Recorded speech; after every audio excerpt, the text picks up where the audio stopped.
Hello, everyone, and welcome to another edition of the Dentzel Domain on Red State Talk Radio. I am your host, Ed Dentzel.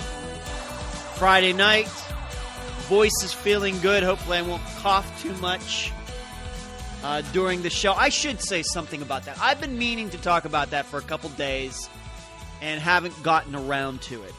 You've probably heard, probably within the last month, that during this show I have some sneezes.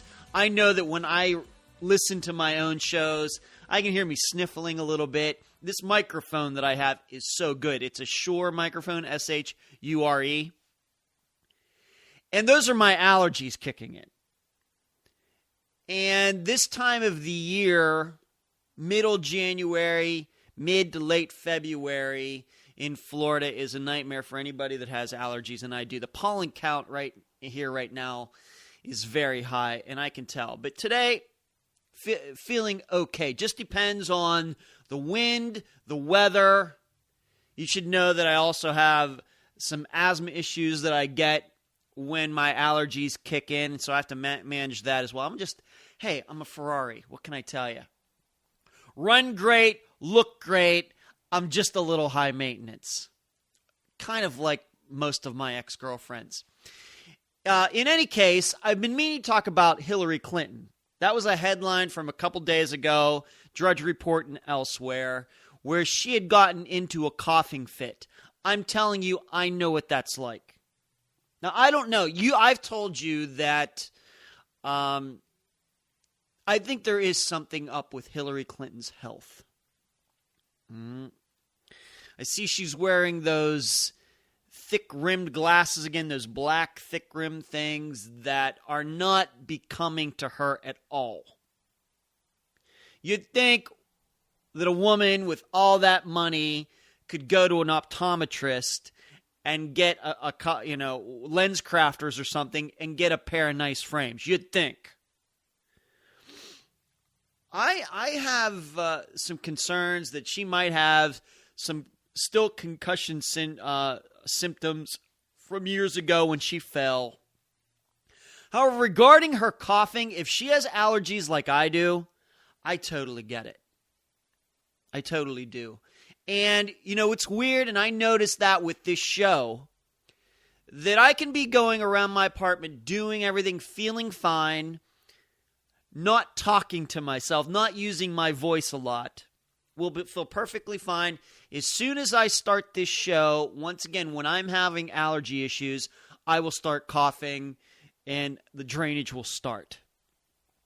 So there must be something about talking that brings on the coughing, the sniffling. And if that's the case for Hillary Clinton, I totally get that. Now, it may be that she still has other health issues that she doesn't want people to talk about, or she doesn't want her people around her don't want getting out into the public because it could hurt her chances for becoming president. But on the topic alone of her having a coughing fit, that is not unusual to me. My point is that I can go for 10 months of the year here in Florida, and it was the same way when I lived in Nevada, that in Nevada I'd have allergies as well. In fact, I got there, didn't have any allergies. They got worse every year until about 2006, and then they started going the opposite direction. By the time I left there, I didn't have allergies at all. Well, then I moved to Florida. It started all over again. Very strange. But for 10 months of the year here, and then for the most of the time in Las Vegas, perfectly fine. No sneezes, no coughing, no drainage. I could go months without using Kleenex at all. But here in Florida, January and February, I could go through about a box of Kleenex a week. Whereas the rest of the year, not use one. It's just depends on, I guess, your allergies. And, for those of you who have allergies like I do, you know what I'm talking about. So I've been meaning to say that regarding Hillary Clinton. Just with everything else that's going on, haven't had a chance. Not here to defend on many things. But if she is an allergy sufferer like I am, that, maybe she doesn't talk a lot, and then she gets up on stage and starts talking, and it can just come out of nowhere. Sometimes I feel perfectly fine when I come to this microphone, and then within minutes, I just feel like I'm going to cough for a half hour. There you go. You can email me at edwarddentzel@reagan.com, and you can follow me on Twitter, Dentzel Domain, all one word, no space in between. So let's get to the rest of the show. I guess I have to, being that this is the last show you'll hear before we have voting in South Carolina tomorrow, I guess I have to do my, I don't know, would this be the psychiatry part of the show? Where I tell you all that whatever happens tomorrow, we're just going to have to live with it. Of course, if you are a Trump supporter, you have to be looking forward to tomorrow with a lot of energy, a lot of vigor, especially those who are Trump supporters that get to vote in South Carolina tomorrow. I know that there was a poll out today, once again an NBC Wall Street Journal Marist poll, that showed the race in South Carolina a lot tighter than other pollsters have shown. That, if you remember from a couple days ago, that was the same pollster, NBC, Wall Street Journal, Marist, that showed the national race with Cruz overtaking Trump. A lot of people have dismissed that as an outlier. And maybe this is this poll that came out today regarding South Carolina is an outlier as well, with Trump only leading by 5 points. And in fact, the poll at least looks a little bit like the final poll, what was it, by Emerson College before Iowa, where in the end Cruz ended up winning. So you just don't know. But right now, it's easy to see that Donald Trump is the huge favorite going into South Carolina. So I'm sure all you Trump supporters are very happy about that, very eager to vote tomorrow. For everybody else who can vote in South Carolina, and even who can't vote in South Carolina, you're just going to have to live with the results tomorrow. As an anti-Trump person, like I said after New Hampshire when he won, if Trump wins tomorrow night, whether it's by 1 point or 15 points, I would just stay away. Of course, come to this show. And if you know any other shows that are anti-Trump like mine is, then I would suggest you keep listening to them too. But otherwise, maybe you just want to take a break from politics for a couple days again. I think when New Hampshire happened, I told you it's kind of like when the Steelers would lose to the Patriots, or going back to 2010 when my Steelers lost to the Green Bay Packers in the Super Bowl. You know what you do? I did? Just stay away from sports radio for a while. Put your mind on other things. Your family, your friends, your hobbies, your job, and just stay away. Just stay away from it. I know you're not going to hear that in many places because all those other people, they need their listeners. They need their viewers. They want you tuning in 24/7. Well, this should be proof that I'm looking out for you. That you may just need to take a break. It's not worth it. Just allow people like myself who have to do this show, and I like doing the show, but who have to do this show and come to everybody out there with information, just leave it to us to have to follow this from day to day. We've chosen to get into this. We'll just have to live with the consequences. For those of you, politics isn't your business. It's just something you run into once in a while. Take a break. And I would say that to Trump supporters. If it turns out that Marco Rubio wins tomorrow or Ted Cruz wins tomorrow and you think you're going to be all ticked off, I'd say it to you. You just need to take a break. It's not worth it to get all outraged about this and sad and depressed. Hey, there's going to be one winner tomorrow and there are going to be a lot of losers. The only thing I do want to talk to certain segments of the people, the supporters out there, individually. For you people who are Ben Carson supporters and John Kasich supporters and Jeb Bush supporters, I don't know how well your candidates are going to do tomorrow. I just hope that you can be objective about all of this. That I know John Kasich came in second in New Hampshire, but if he comes in second in South Carolina tomorrow, it'll be one of the biggest surprises in recent political history. Maybe not as big as Bernie Sanders giving Hillary Clinton a run, but it's pretty big. I don't know if that's going to happen. At some point, all of you, once again, Jeb Bush supporters, Ben Carson supporters, his numbers continue to go down. You have to figure out what exactly we're doing. I'm not trying to turn you on to any particular other candidate. But I tend to think that if you're not going to support your guy, if your guy drops out, I think that you're more inclined to go along with Ted Cruz or Marco Rubio. And maybe a few of you would transfer over to Donald Trump. But you have to start looking, I think, at the writing on the wall regarding this, to use a horrible cliche. It's not going to happen this year for these guys. It's just not. Jeb Bush is not going to get the nomination to be president, to be the Republican nominee. He's not going to get the nomination. John Kasich, not going to get the nomination. Not because he's a bad guy. I would say it's because he's not conservative enough. And frankly, I think that part of the electorate on the Republican side is being taken up by Donald Trump right now. A lot of it. Not all of it. A lot of it. Ben Carson has not run that great a campaign. There's many people out there who think he's just doing this for publicity.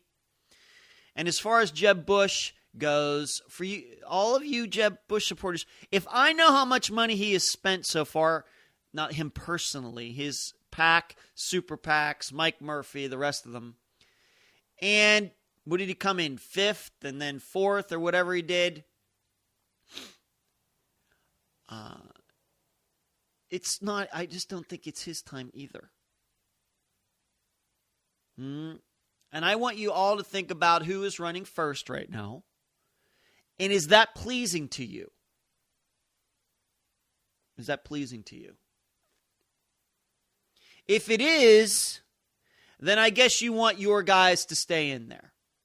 To continue to Nevada and elsewhere, where those guys fight over like 10% to get, to double digits. Ted Cruz is going to get in the low 20s. Marco Rubio is going to get in the high teens, low 20s, and Donald Trump's going to get in the 30s. And that's just the way it's going to be from now until whenever the nomination process is over. Can you live with that? If you can live with it, then I don't know what to tell you. I know that I've told you back in 2012, when the nomination process got to Florida, I voted for Newt Gingrich. Now, that was right after he won South Carolina, so that wasn't as crazy a vote as it sounds. Of course, he ended up getting blown out in Florida, and that was the start of the Mitt Romney, as I remember, it was start of the Mitt Romney rolling over anybody. I don't know if anybody else won a state after Romney won in Florida. I think Newt Gingrich was the last person to win a state in South Carolina. I think it went Santorum, then Romney, then Gingrich, and then the rest of the time Romney just rolled all over all of them. And at some point, you just realize that's just the way it's going to be. And I'll tell you, if Florida had been later in the process, with Romney continuing to get win after win after win, I can tell you I just would have stayed home. Although I did vote for Mitt Romney in the general election. But even I, as a Newt Gingrich supporter, saw the writing, would have seen the writing on the wall and said, well, it's just not worth it. Are you willing to say that about your candidates? Because at least I could say Newt Gingrich won a state. John Kasich has it, Jeb Bush has it, Ben Carson has it. Just putting it from my point of view, having supported a loser in 2012. Can you stand to be as honest about it as I was in 2012? Or as I would have been in 2012? We'll see. As for Marco Rubio's supporters, I think that you have every right to continue to support him if he comes in second place or has a very close third place showing depending on who comes in second. You have every right to do that, and I'm not going to try to talk you out of that.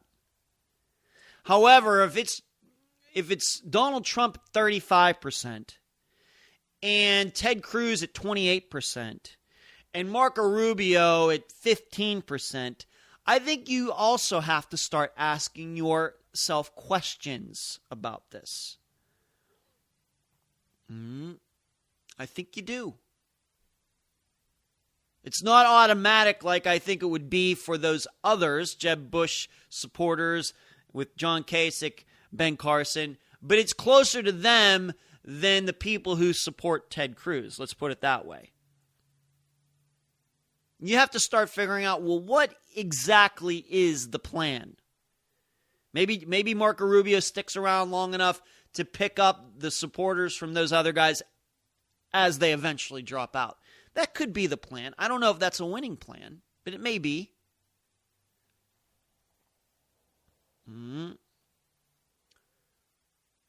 But, 3 states in, we're getting closer and closer to the point because this isn't practice anymore. This is not football in shorts. This is real. For Ted Cruz supporters, I think, even though, as I've told you, I think of all of them, Ted Cruz and I politically think the same way, the closest, the most similar.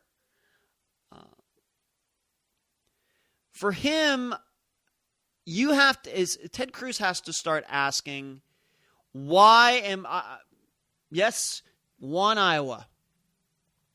In New Hampshire, maybe could have done a little better, but doesn't exactly go along with my values. It's understandable why the two most liberal Republicans, like I said, Donald Trump, I consider him to be liberal, did the best. And then Ted Cruz came in third, which was maybe a little above expectations. But in South Carolina and some of these other states, you have to start figuring out why, when those states are polled, like Nevada, that a lot of people who should be supporting Ted Cruz, aren't. What is it? I think that his people need to get out there and find out why people who are polling as very conservative are going along with Donald Trump. Even evangelicals, Donald Trump seems to be, at least in the crosstabs of these polls, even does well with them. You need to figure that out. And I know the answer is they're just ticked off at Washington. I want to hear those people say that. I would like Ted Cruz's people to get out there, find some of these people, and get them on the record regarding this. Not to put them on the spot. I don't need to know their names. I don't need to know what their email address or where they live or anything. I would just like to see some in-depth conversation with people who call themselves very conservative, regular people, plumbers, accountants, teachers, truck drivers, just regular people making, just doing their job, being good citizens, good Americans, and why they support Donald Trump, even though they consider themselves to be very conservative. I want to hear that. I don't want to read it in articles anymore. I want to see those videos. I want to hear Ted Cruz's people talking about that. Because that is where Ted Cruz is failing. These other guys, they're failing for different reasons. John Kasich, just not where I think even a lot of people are right now. All right, and he's maybe been a little too friendly with big government. Ben Carson, good guy, not very good debates. Some questionable actions on his part, and of course he still believes that he got screwed over in Iowa. Jeb Bush, just can't get rid of that last name. Marco Rubio had a bad debate. There's questions about his flip-flopping on immigration issues. Ted Cruz, not perfect either, but definitely the most conservative of the candidates. But he has problems wrapping up that very conservative or conservative vote. Have to figure out why. That's what his people have to do. It's getting a little late now, being it's Friday night before Saturday in South Carolina, but he's not going anywhere. That's what I would put his people on. If I were Ted Cruz, that's what I'd be telling my campaign manager. We need to figure this out. We don't need to be mean about it. We don't need to call these people names. Nothing. We just need to go on a fact-finding mission. And then for Donald Trump supporters, of all the people, it's hardest for me to put myself in your shoes.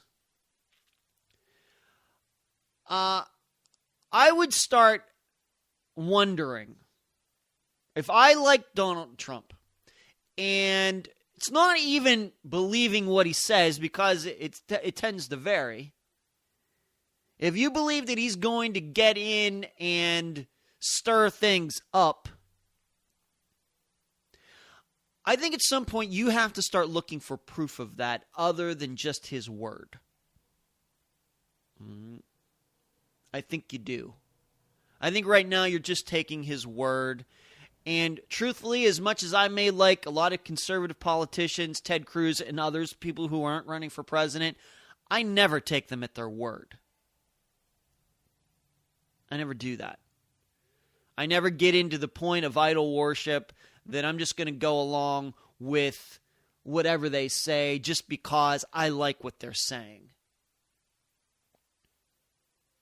And I also, to Donald Trump supporters, I would say, what do you think? Are you going to be able to live with what Donald Trump does? When you finally figure out what you think he's going to do and not take his word for it, can you live with it?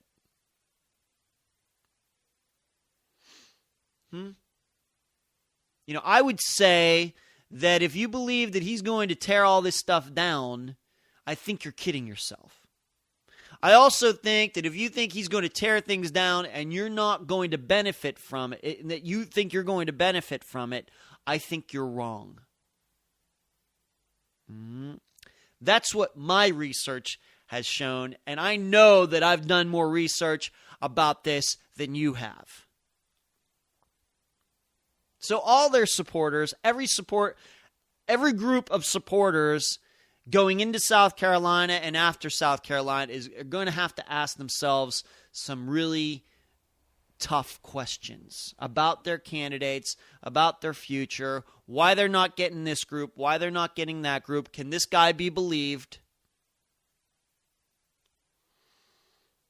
And I would ask that for all of you anti-Trump people, that you just have to keep this in perspective.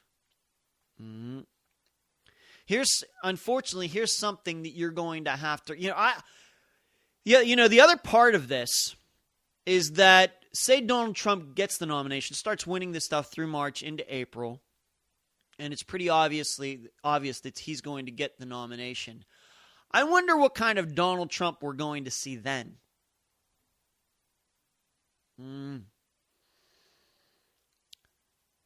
See, there is a part of me that happens to believe that he could get the nomination, let's say, in April or May, whenever the delegates, however many he has to get, it all adds up.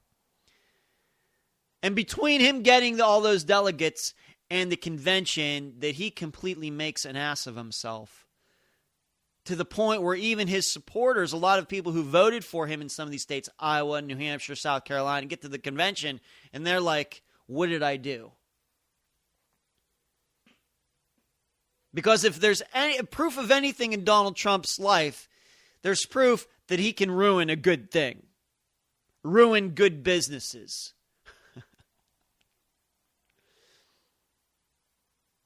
Okay, so, and that's what, of course, worries about me about him being president of the United States. I was reading at redstate.com, the other Red State, the blog, not this radio station. And Leon Wolf, who, Eric Erickson doesn't write there anymore, and I think that's the reason that I've been going there a little bit more. I'm not a big Eric Erickson fan. He seems like a little bit of a weirdo to me. Just a weirdo. But redstate.com actually, in my opinion, has gotten better since he left. Maybe some people feel the exact opposite. But Red State has gotten better. And Leon Wolf, who seems to be their main guy there now, has a blog posting about Donald Trump today. And he pulls out something that I mostly forgot about because I don't like to go in this direction, but that he did it is interesting to me. That he put the 99.9% number on this amount, which it's quite an accusation, that Donald Trump has been put up to run on the Republican side by the Clintons. Remember, that came up last summer. Do you remember that?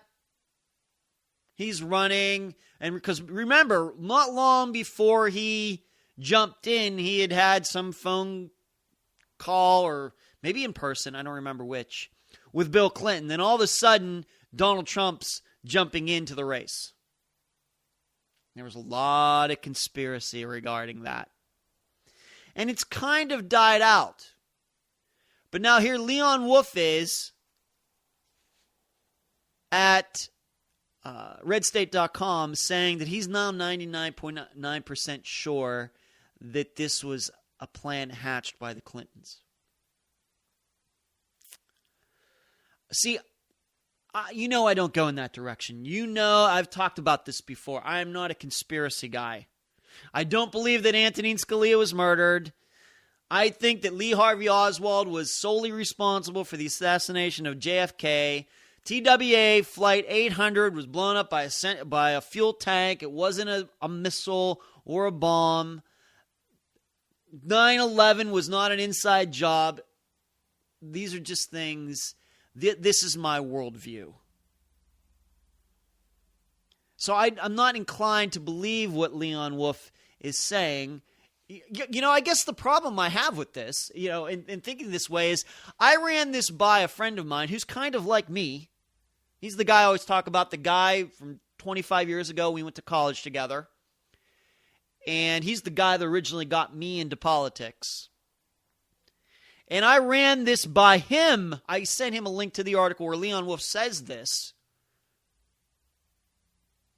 And the friend of mine, who I know is no conspiracy theorist, says, yeah, this is something that I tend to have this suspicion as well, which was surprising. I didn't tell him that, but it certainly caught my attention that a guy I think I know really well, at least when it comes to politics, would say that. And of course, he followed it up. Well, wouldn't it be funny? The Clintons get Trump in there to run. He gets the nomination, but Hillary doesn't. There's that. Oh man, could you imagine this? This is just like bizarro world. Trump gets the nomination, Sanders gets the nomination, and to stop Bernie Sanders, Donald Trump names Hillary Clinton as his vice presidential nominee. Now, don't tell me she's too liberal for him, because they share a lot of the same positions. But I gotta go to the break. I'll leave you with that. You've been listening to the Dentzel Domain on Red State Talk Radio.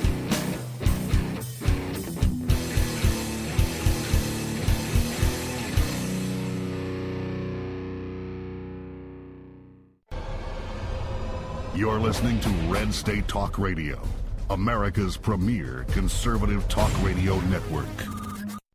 You critics don't define our honor. You try to shame us for doing our job. You teach children to fear us, crowds to attack us, and good people to doubt us. But we will never back down from our sworn duty to uphold the Constitution of the United States of America. We wake up every day, put on our badge, strap a gun to our hips, kiss our families goodbye, and put our lives between the law-abiding and any criminal who threatens their rights. We serve people of every color and creed, men, women, and children in violent, dangerous neighborhoods, because they have the same right to life, liberty, and the pursuit of happiness as CEOs, movie stars, and the political elite. We are Americans, and we are the American police officer. We stand with the National Rifle Association of America, and the NRA stands with us. Together, we're freedom's safest place. I know. We Christians are just as bad as Muslims who fly planes into buildings and video themselves sawing people's heads off and beheading kids and mutilating women and shooting people who draw cartoons. That's right. You better be just as wary of us Christians, because we don't mess around. Don't be insulting our Jesus, because you think Muslims are bad. Oh, man, don't push us. You think the Muslims are bad when they prey on people for insulting Muhammad? You're really going to get it when Christians pray for you for insulting Jesus. It could be easy to take what we have for granted and not appreciate everything the men and women of law enforcement do for us every day. So to all my heroes out there, I just want to say thank you. Thank you for protecting my family, my business, my kids, our community. Thank you for listening to us, for being there for me, for keeping me safe. To all those in law enforcement, thank you. This is Primo Mondoni, host of the Red State Town Hall. Join me Sundays at 11 p.m. Eastern on Red State Talk Radio, the dominant force in conservative internet talk radio. So, lock it in and rip the knob off.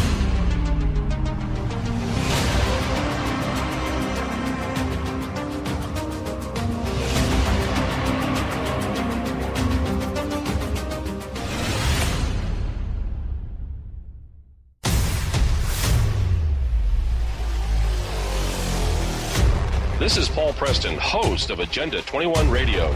Join me Monday through Friday on Red State Talk Radio, the dominant force in conservative internet talk radio. So lock it in and rip the knob off.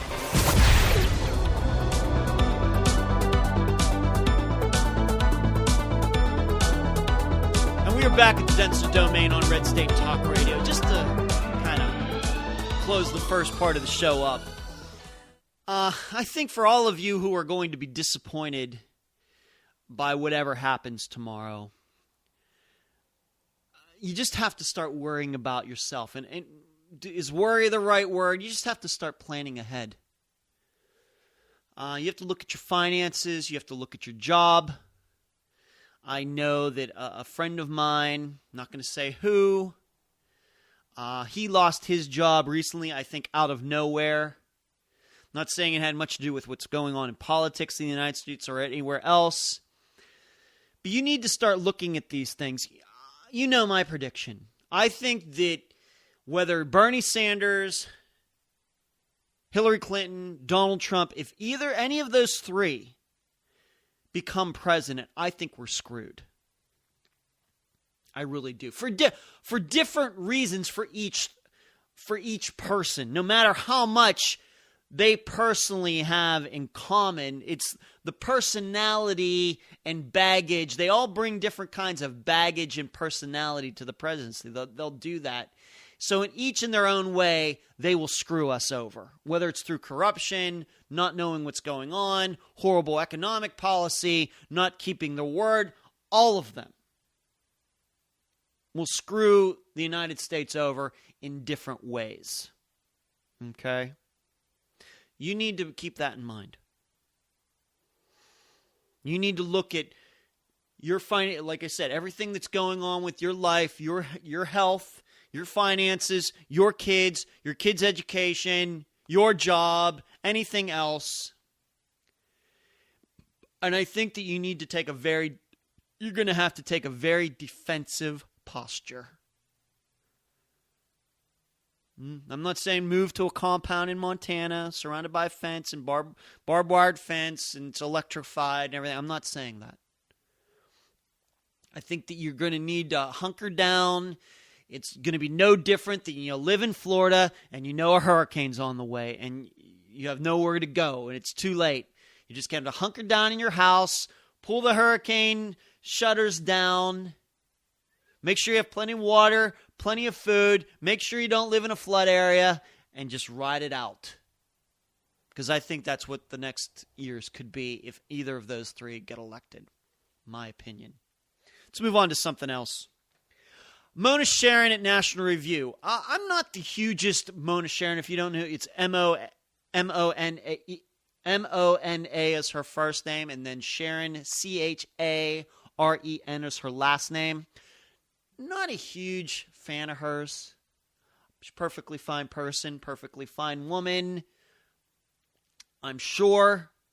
But when it comes to her doing what she writes about, and she does a podcast, a show at ricochet.com with Jay Nordlinger, at least most of the time. Sometimes she's by herself, but many times it's with Jay Nordlinger. It's a little milquetoast. I would typify it, that show couldn't fight its way out of a wet paper bag. My opinion. But I've listened to it a few times, and I've actually met Jay Nordlinger in person, on the National Review cruise in 2012, just to drop a name. But Mona Sharon, for once, has a very good article, and she kind of sums up what I've been saying. And she uses, I mentioned Matt K. Lewis, who is a conservative writer, who it seems like every time I run into one of his things, it's like, yes, that's exactly right. And she mentions him in this article. And it goes along the lines of conservative media, and the S in conservative media is $, how conservative media is to blame for the rise of Trump. And you know that is something that I agree with. I've been talking about this for months. And this was an original thought, and then suddenly I see it popping up different places with Matt K. Lewis on redstate.com. Not so much on Hot Air, but a couple other places. And then Mona Sharon is now talking about it at National Review. And it kind of goes like this. The truth is this. Regarding what has gone on in the Congress, specifically the House, and for 6 years, and then more recently the Senate, the truth is, conservative media, those leaders out there, from Rush on down, the people who have been making a lot of money talking about conservatism, selling a lot of gold, selling a lot of magic beds, selling their iced tea, selling their books, everything else. They've made a lot of money criticizing Congress over these years. But what they fail to tell you, and it's something that I have told you, is the truth is that although the House has been run by Republicans since 2010, and then the Senate since, the beginning of 2015, essentially, so a little over a year. The truth is your average Republican in either of those bodies is not that conservative.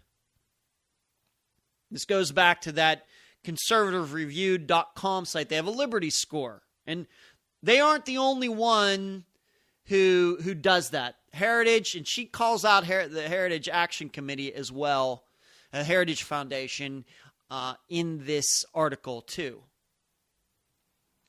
And she doesn't even get into the depth that I'm going to here, but I'm glad to see somebody else. Once again, it's popping up again, even in a more prominent place at nationalreview.com. That, and we can talk about National Review here in a second, by the way. Overall, why do you expect the Congress to do conservative things when the average member there isn't conservative? I've told you a perfect score from conservativereview.com, Liberty score would be 100%. Ted Cruz is in the 90s. Mike Lee is in the 90s. There's only two people in either body that get perfect scores. David Bratt, who beat Eric Cantor in Virginia, and then some representative in Georgia, Alabama. Can't remember. I think it's a guy. Can't remember his name. But those guys are the exceptions. All these newer people we think of, like Mia Love, she doesn't get that high of a conservative score from Conservative Review. And I've told you, the average Republican in the Senate or House is somewhere in the 60s, not the 80s, not the 70s, somewhere in the 60s. Well, guess who's down in the 60s? John Boehner was in the 60s, high 50s. So him being House Speaker of the House when he was it before Paul Ryan took over, his politics and the way he has voted over the years go right in line with the average Republican in that body. And see, what I would say is that it is irrational to expect Republicans who are not necessarily conservative. Now, if you want to primary those people, I get it. Wherever those states are, wherever their districts are, I understand. That's the way the game is played. Those are the rules. You can primary these people if you'd like. And that has worked sometimes, for example, going back to the David Bratt versus Eric Cantor example. But once those people are in there and they are elected, I think it's crazy to expect them to act like Milton Friedman or Frederick Hayek. Or any other conservative icon that you want to bring up. Ronald Reagan, who I don't even know what his Liberty score would be if he were alive today. I don't know what it would be. Would it be 100%? Probably not. However, it was conservative leaders, conservative media leaders, who gave these congressmen and senators such of a hard time. I'm not saying they're perfect. I'm not saying that they are above reproach or above criticism. They're not. They're politicians. On the other hand, it's a little hard to expect a 250-pound woman in spandex to win a beauty contest. There, I went sexist on all of you. How you like that? Yeah, I'm a male chauvinist pig. I know. It's just irrational. But because of that, what she is saying and what I have said and what Matt K. Lewis has said, among others, is that this criticism that has been thrown so much, I mean, over the past 5-6 years, the Republican Congress has gotten as much, if not more, criticism than the Democrats and Barack Obama himself. Well, what eventually is going to happen from that? People are going to start thinking, well, we just need to blow the whole thing up. And that's where the Donald Trump fascination, I think, comes from. I think. And that's what she's saying. That's what Matt K. Lewis is saying. And I think that's what I've been trying to tell you for months. It's a little bit of that. It's going too far. Everybody is worth criticism, but you can take it too far. One of my best examples regarding this, and we'll get back to that in a second, is conservatives who are business owners who employ illegal immigrants and do it knowing that it's illegal to do that they shouldn't be doing that. I've been talking about this for 15 years before the topic of illegal immigration became the polarizing topic that it is today. For 15 years I've been talking about this with the simple idea, all these people, they pay their taxes, they go to church, they own guns legally, they're good husbands, they're good fathers, they obey the laws all over the place, but when it comes to their business, they employ illegals, and they do it knowing they are breaking the law. How does that happen?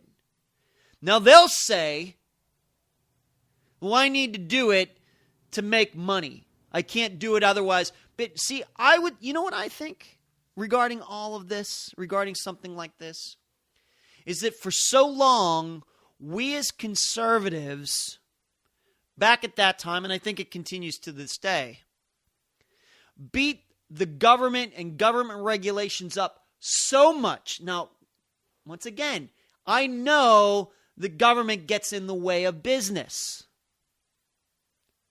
However, I also know that until the laws are changed, you have to follow the law. I know that sucks. But that's what we as conservatives believe. We believe that you try to change through the process, getting different people elected, better people elected. But see, I would say that all these conservatives who I know have listened to Rush Limbaugh before and Sean Hannity and know who Laura Ingraham is and know who Ann Coulter is, and after years, I think that we've built up this thing, well, as a businessman, the government hates me. Rush Limbaugh and others saying these minimum wage laws suck. All this regulation and everything, it's all unconstitutional, so I'm not going to follow the law. And from there, it's not too far of a step to go to, well, I can save money, I can get around labor laws by employing illegals. That's how it happens, whether we want to admit it or not. Now, Rush Limbaugh's never going to admit that. Ann Coulter's never going to admit that, even though she's crazy against illegal immigrants and immigration now. But I would say, now granted, every adult is responsible for their own behavior. But if you hear that after a while, it's no wonder people start breaking the law. I firmly believe that that's why that's happened. These otherwise law-abiding people employ illegals and do things that they shouldn't be doing. They've told that their rebelliousness, they're self-righteous in it. They believe that they are doing the right thing, and they're not. They think that it's better they break the law than follow the law and try to change the laws within the system.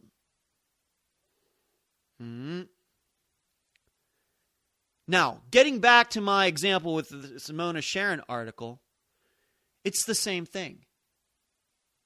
That the Republican Congress has been criticized so much, and you know me, I told you back when they started going after John Boehner, I said, why is this happening? I know you don't like it, but we're not going to get any further ahead by doing this. And I was right. All these people who are complaining in the House, other conservative media members, when it came right down to it, they had no answer. None. None. The truth is, it's kind of, you know what it's kind of like? John Boehner called them on their bluff, and guess what? We found out they were bluffing. Oh, we're going to do this, and John Boehner sucks, and we can get a conservative in there. When it finally came right down to it, they had no answers. And this is kind of what's going on now. Criticize Republican Congress. They're not doing this. Never telling their people, you know what, your average congressman, your average senator, not that conservative. Certainly not conservative as me. Certainly not as conservative as most of the other people who do shows on Red State Talk Radio. So, you know, if I were in there and I wasn't doing something conservative, I can understand why I would get criticism. But John Boehner wasn't me. Paul Ryan, not me. You know, these rest of these, congressmen and senators who aren't conservative, they're just not me. So how much criticism should they get? Some. But we cannot treat them as if they are complete conservative. The time to do that is when they're up for re-election, not once they get in there. You have to hold them to that. But people don't do that because we know that 90% of incumbents get reelected in this country, no matter what party they're in. Right? And so what she's saying is, they went too far, and they've created a problem that I'm not so sure people, really exists. And what it's done is their criticism of Congress, the criticism of the House, have gotten others who weren't taking part caught up in it. And that's what you see going on, for example, with Ted Cruz, and to a lesser extent, Marco Rubio. Marco Rubio, kind of to blame regarding Gang of Eight, no matter what he says. But on a lot of other issues, he's been very good. Ted Cruz has been right on a lot of issues. However, the criticism of the bodies that they've been a part of for the last 4 years, let's say at least 4 years, they've gotten caught up in it, even though they haven't had a lot to do with it. A little bit to do with it, not a lot. But it's been enough to sour people's attitudes toward those bodies to the point where a guy can slip in there who is worse than John Boehner, who is worse than Paul Ryan, who is worse than Mitch McConnell, simply because people have become so frustrated about a problem that I'm not so sure as big a problem as conservative media leaders have made it. And this is what you get.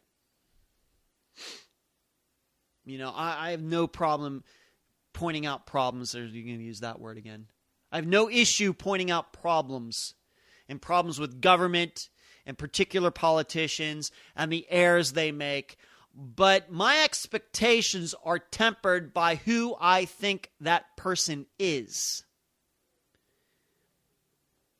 And we can do that these days. This isn't 1962 where the only thing, if you want to know how your senator or representative voted, you got to go to a library somewhere. You can find that out in minutes. We all know how these people vote. And that should be the issue when these people come up for re-election. Because once they're in there, you just have to live with it, kind of. The time to pull them in a conservative direction and make sure that they hold it is at election time.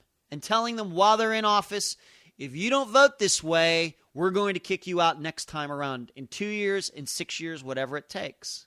We don't do that. They're not conservative enough. And then we want to blame them. It's, once again, we people are the problem. Not knowing enough information about all of this is the problem. Not realizing that, when it comes to conservative media in the United States, they make more money, they get more attention making fun of fellow Republicans and conservatives than they do of Barack Obama. Because you know what? Talking about Barack Obama, it's too easy. Everybody's doing it. I guess you could say a lot of people are doing that. And maybe people get bored of that. But hey, we know that even in our own lives, we'd love talking about how bad some of our family members are over how bad some stranger is. Well, that's what's going on. Never forgetting that family member, for pretty much no matter how badly you talk about that person, is going to be is going to be there for you in a pinch. The stranger isn't. So I applaud Mona Sharon for bringing this up. And once again, this topic, I think, should continue to get attention. And it's the very reason I think that we need some turnover when it comes to conservative media leadership in this country. But you've been listening to the Dentzel Domain on Red State Talk Radio. You can find my books at Amazon.com. You can email me at edwarddentzel@reagan.com. Twitter feed is Dentzel Domain, all one word. edwarddentzel.com is where you can find all of my old Red State Talk Radio shows. edwarddentzel.com/book. Download the free the first chapter of my next novel The Comebacks. Podbean, Podomatic, YouTube, SoundCloud, Facebook, LinkedIn, you know it all. Good night. You've been listening to The Dentzel Domain on Red State Talk Radio.